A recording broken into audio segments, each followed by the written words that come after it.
তাদের যে আস্ফালন এবং তারা যদি মুক্তিযুদ্ধকে কোনো কারণে অবমাননা করতে চায় এবং আমাদের প্রিয় নেতা স্বাধীনতার ঘোষককে যদি কোনোভাবে খাটো করতে চায়, আমি আপনাদের প্রতি আহ্বান জানিয়ে গেলাম, আপনারা সেটার জন্য প্রয়োজনীয় প্রতিবাদ এবং প্রতিরোধ প্রয়োজনে করতে।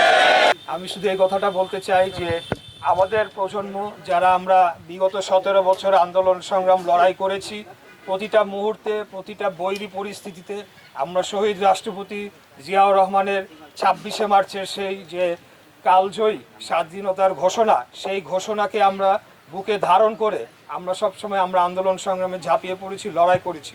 একটা কথা আমি সবসময় বলি যে শহীদ রাষ্ট্রপতি জিয়াউর রহমান 1971 সালে ওনার বয়স ছিল 36 বছর বয়স এবং উনি একজন মেজর র্যাঙ্কের কর্মকর্তা, ইয়াং অফিসার ছিলেন।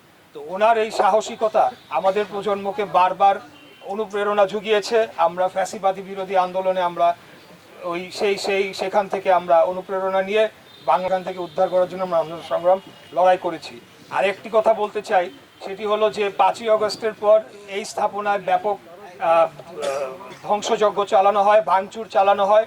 তো আমার প্রশ্ন যে 5ই আগস্ট যখন স্বৈরাচারী খুনি হাসিনা পালিয়ে গেল, তারপরে কেন এই স্থাপনার উপরে হামলা করা হলো, কারা করলো, সেটা কিন্তু আমাদের ভেবে দেখতে হবে।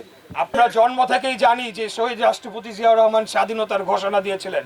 তো এই ধরনের ন্যারেটিভ বয়ান যারা দাঁড় করাতে চাচ্ছে, এই স্বাধীনতা বিরোধী যারা 71 সালে আমাদের মা বোনদের ধর্ষণ করেছে, মুক্তিযোদ্ধাদের হত্যা করেছে, তাদের যে আস্ফালন এবং তারা যদি মুক্তিযুদ্ধকে কোনো কারণে অবমাননা করতে চায় এবং আমাদের প্রিয় নেতা স্বাধীনতার ঘোষককে যদি কোনোভাবে খাটো করতে চায়, আমি আপনাদের প্রতি আহ্বান জানিয়ে গেলাম, আপনারা সেটার জন্য প্রয়োজনীয় প্রতিবাদ এবং প্রতিরোধ প্রয়োজনে করতে।